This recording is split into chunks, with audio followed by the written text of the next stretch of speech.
Waalaikumsalam, Mbak Dari. Apa kabar Bu hari ini? Alhamdulillah sehat. Kayaknya sekarang udah tambah sukses nih Ibu nih.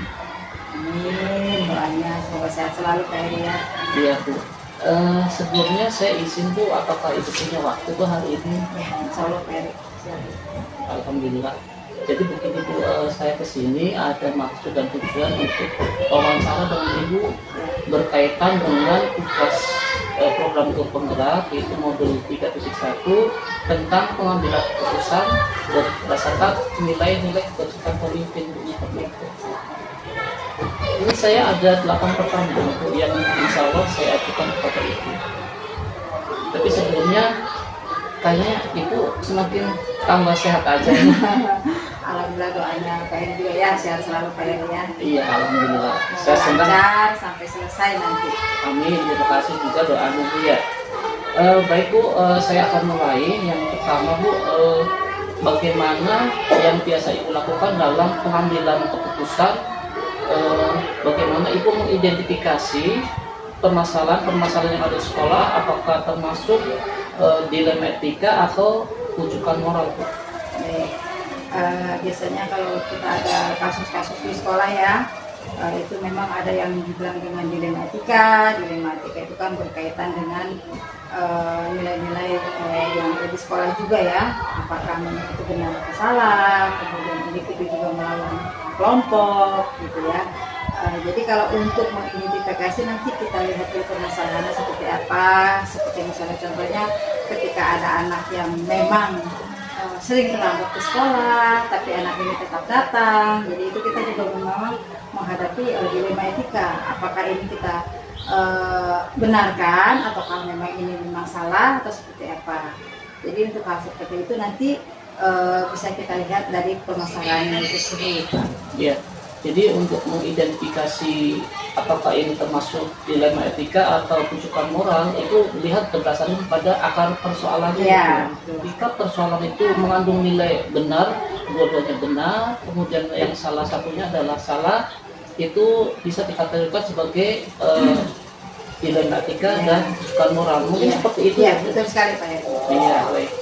Yang kedua Bu, dalam pengambilan keputusan ini bila mana ada dua hal yang sama-sama benar, kemudian atau dua-duanya mengandung nilai kebajikan, biasanya itu seperti apa, hal apa yang Ibu lakukan kalau ada dua persoalan yang kebetulan dua-duanya benar? Ya. Yang prioritasnya seperti apa biasanya?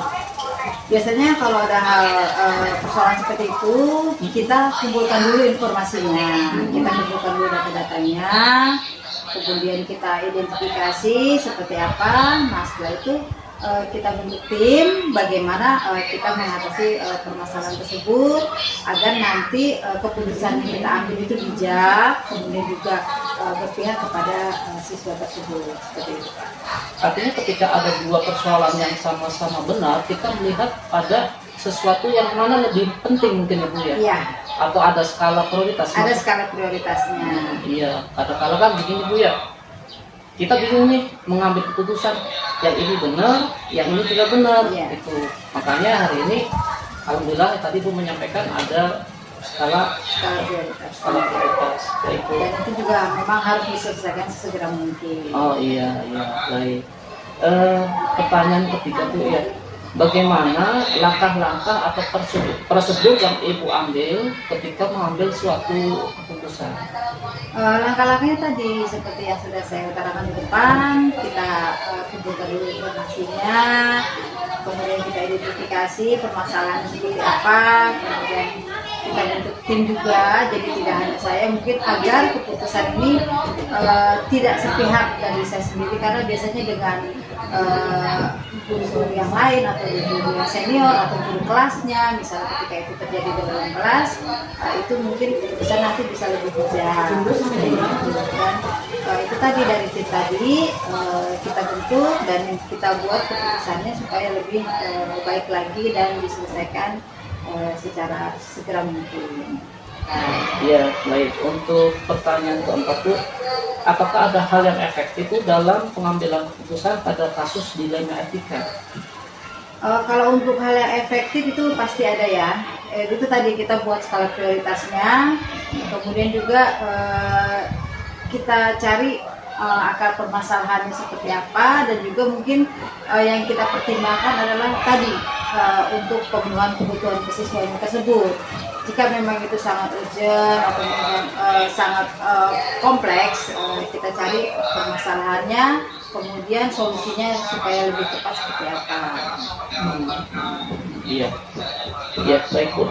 Kemudian nomor 5 Bu, hal apa yang merupakan tantangan Ibu dalam pengambilan keputusan? Kan kadang-kala kita ada hal-hal yang membuat Ibu merasa apa ya, sebuah tantangan, sebuah halangan atau hambatan ketika mengambil sebuah keputusan. Pasti ada. Misalnya gini, biasanya itu dari eksternal ya. Ketika kita membuat suatu keputusan berdasarkan apa yang sudah kita buat di sekolah, biasanya ada pengaruh-pengaruh dari luar. Misalnya ada pihak-pihak tertentu atau kelompok-kelompok tertentu tuh yang merasa kurang puas atau misalnya merasa kurang senang seperti itu. Jadi hal seperti itu harus kita komunikasikan agar tidak ada yang salah paham, karena biasanya apa yang sudah menjadi peraturan sekolah atau kebijakan sekolah biasanya kan tidak bisa memuaskan semua orang. Jadi mungkin pihak-pihak luar atau pihak-pihak lain yang merasa memang kurang berkenan bisa menerima. Jadi kita komunikasikan saja dengan baik. Ya. Jadi intinya tantangan itu biasanya datang dari luar itu. Ya, biasanya dari luar. Dan kata kuncinya tadi kita caranya adalah dengan komunikasi yang baik, sehingga tantangan-tantangan itu bisa terselesaikan dengan baik atau dengan bijak ya Bu. Baik Bu, untuk pertanyaan nomor 6, apakah itu ada tata kelola atau jadwal terkait dengan pengambilan keputusan yang Ibu lakukan di sekolah ini Bu? Kalau untuk tata kelola sendiri memang tidak ada jadwal khusus ya, tapi ketika memang terjadi ada suatu kejadian di sekolah, itu kami akan selesaikan dengan sesegera mungkin. Seperti itu Pak. Kalau jadwal khusus memang tidak ada, tapi itu tadi kita selesaikan sesegera mungkin dengan tim. Iya. Jadi ketika ada persoalan, maka kita sebisa mungkin bisa diselesaikan dengan waktu yang secepatnya begitu ya. Untuk misalnya kan ada persoalan jangka pendek, jangka panjang, itu juga mengatur dalam hal pengambilan keputusan mungkin. Tentu ketika kita ada pengaruh untuk jangka pendek dan jangka panjang. Karena begini, di sekolah itu kan anak-anak itu belajar setiap hari, kemudian juga kegiatan juga setiap hari. Jadi ketika memang ada persoalan, ya segera mungkin kita selesaikan agar tidak berpengaruh panjang, agar tidak mempengaruhi selanjutnya seperti itu. Jadi untuk jangka pendeknya memang kita cari keputusan yang terbaik, sehingga untuk jangka panjangnya nanti tidak mempengaruhi sekolah, keadaan sekolah supaya lebih baik lagi seperti itu. Baik Bu. Kemudian dalam pengambilan keputusan, apakah Ibu ada seseorang atau pihak-pihak tertentu yang membantu Ibu dalam pengambilan keputusan tersebut? Ya, tentu saja. Di sini kami ada guru-guru yang senior yang memang sudah berpengalaman, jadi cukup bijak. Jadi tentu kita punya tim. Jadi tim ini akan membantu saya juga dan kami untuk memutuskan sebuah persoalan. Apakah Ibu juga mungkin melibatkan orang tua siswa dalam pengambilan keputusan tersebut? Tentu saja. Kami di sini ada yang namanya paguyuban juga dengan orang tua. Jadi setiap persoalan di sekolah yang memang membutuhkan masukan, bantuan atau apapun bentuknya, kami akan komunikasikan kepada orang tua. Luar biasa sekali Bu ya. Jadi ketika mengambil keputusan itu bukan hanya pihak sekolah yang terlibat, tetapi juga pihak orang tua dilibatkan dalam pengambilan keputusan tersebut ya Bu ya. Kemudian Bu, terkait dengan Ibu selama ini kan sudah menjadi pemimpin di sekolah ini ya, adakah hal atau pelajaran yang bisa Ibu ambil dalam pengambilan keputusan terkait persoalan dilema etika ataupun rujukan moral Bu? Iya. Hal yang bisa saya ambil adalah itu tadi, intinya komunikasi yang baik, kita menjaga hubungan yang baik, dengan seluruh warga sekolah, dengan siswa, dengan guru-guru, dan juga dengan orang tua murid. Jadi semua warga sekolah itu kita rangkul, kita buat harmonisasi yang baik sehingga kita bisa seiring sejalan sesuai dengan tujuan pembelajaran dan tujuan dari sekolah itu sendiri. Jadi ketika kita sudah berkomunikasi dengan baik, persoalan apapun itu akan mudah terselesaikan. Insya Allah. Mungkin sebagai penutup ya, apakah Ibu punya harapan terkait bagaimana supaya sekolah ini kondisinya selalu kondusif, mungkin seperti itu? Kondusif ya. Pasti ya, namanya sekolah, kita ingin sekolah nyaman, anak-anak belajar dengan nyaman, seperti itu. Hal yang pertama mungkin kita bisa menanamkan budaya-budaya positif di sekolah, melaksanakan kebiasaan-kebiasaan dari budaya positif, sehingga budaya positif ini tidak hanya sebagai bacaan atau wacana, tapi sudah menjadi karakter kepada siswa seperti itu. Dan juga kenyamanan di sekolah juga, ketika memang sudah positif semuanya, insya Allah kita bisa seiring sejalan dengan baik. Baik Bu, terima kasih atas waktunya dan kesempatan saya bisa berwawancara dengan Ibu. Semoga apa yang tadi Ibu sampaikan bisa saya ambil manfaatnya juga. Dan sekali lagi kami juga mohon maaf ya Bu ya, barangkali sudah mengganggu waktu Ibu, dan saya berdoa semoga sekolah ini SD Karangsari 1 ya, semoga kedepannya semakin sukses ya Bu ya. Amin. Terima kasih Pak Heri. Sama-sama Sukses Ibu. untuk Pak Heri, Ya. dilancarkan, dimudahkan. Terima kasih Ibu, dan mungkin saya sudah cukup, saya mohon izin pamit. Ya. Terima kasih. Assalamualaikum warahmatullahi wabarakatuh. Waalaikumsalam.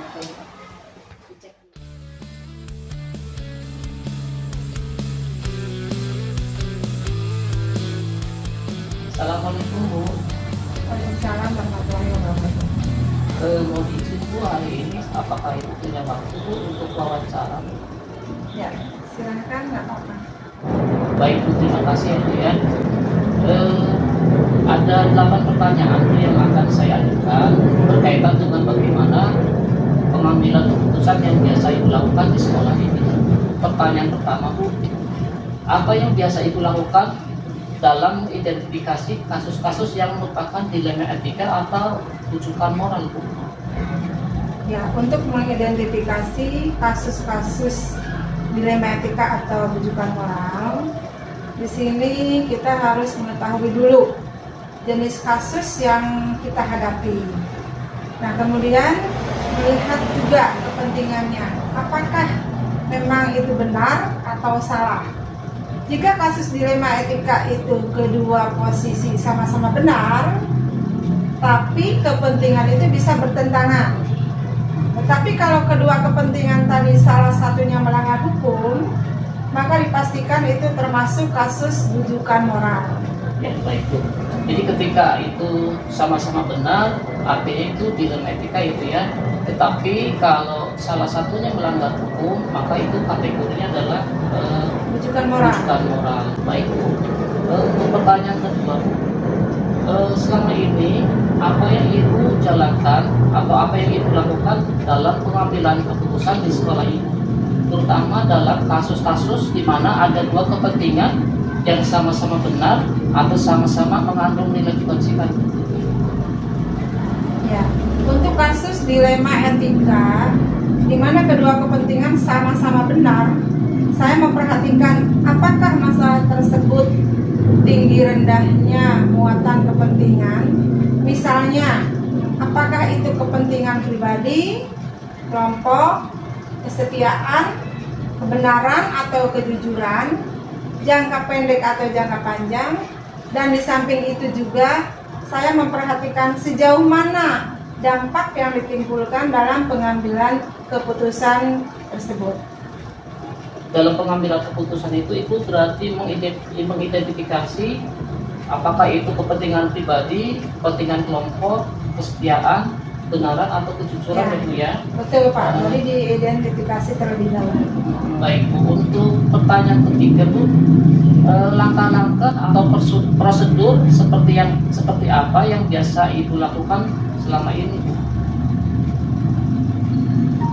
Untuk langkah-langkah yang biasa saya ambil dalam pengambilan keputusan, yang pertama tentu kita melihat kasus ini bersinggungan dengan apa saja kasus tersebut dan sejauh mana nilai-nilai itu yang bertentangan.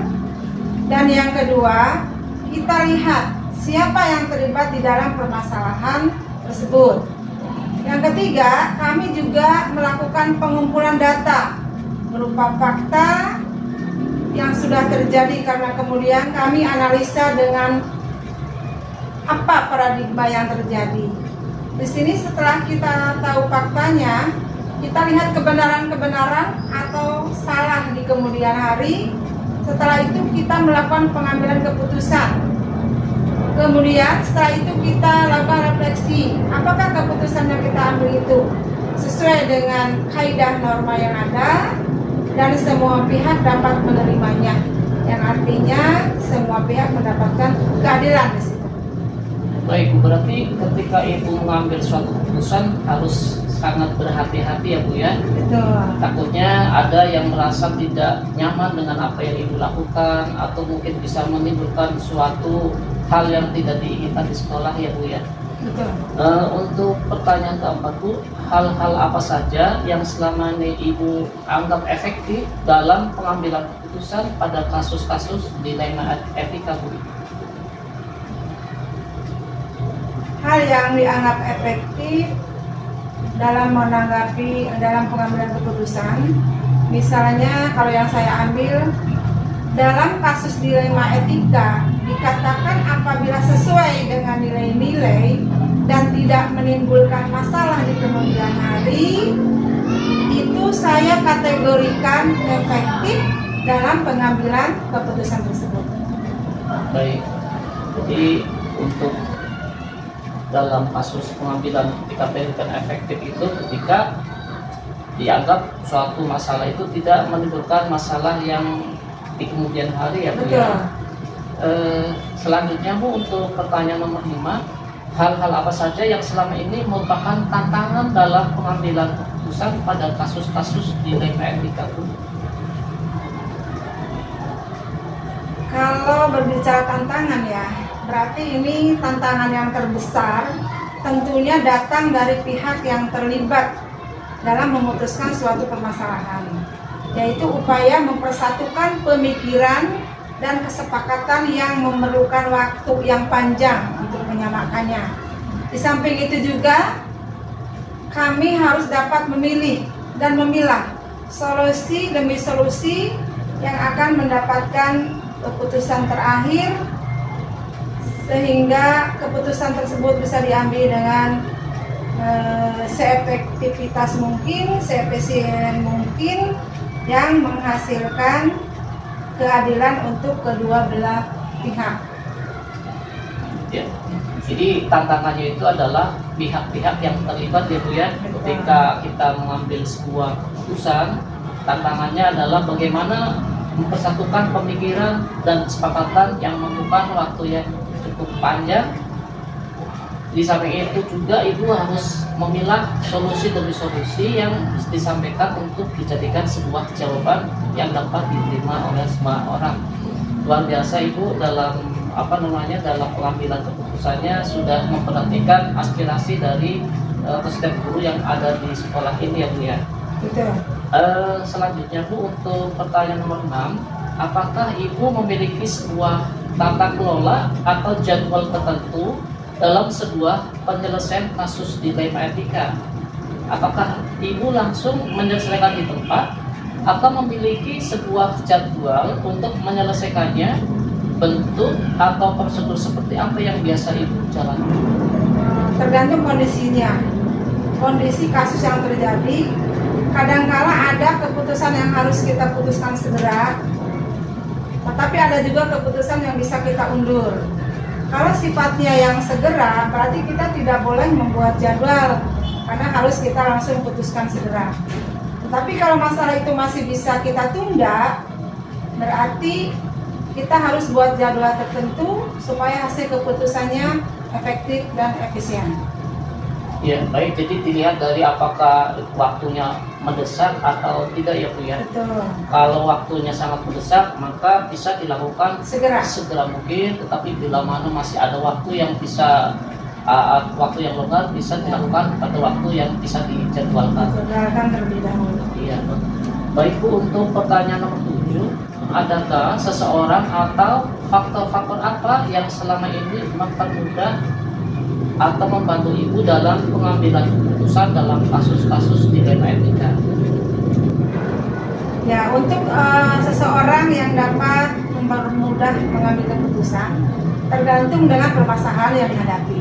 Kadang kita melibatkan semua guru dalam pengambilan keputusan, terkadang juga hanya melibatkan beberapa guru saja atau wali kelas. Kadang-kala juga melibatkan komite sekolah jika permasalahan ini menyangkut kepentingan orang tua siswa. Dan bahkan kami juga meminta saran dari pengawas sekolah sebagai atasan kami dalam pengawasan dan pembinaan. Baik Bu, untuk pertanyaan terakhir Bu, dari semua hal yang telah disampaikan oleh Ibu, pembelajaran apa yang dapat Ibu petik dari pengalaman selama mengambil keputusan dilema etika?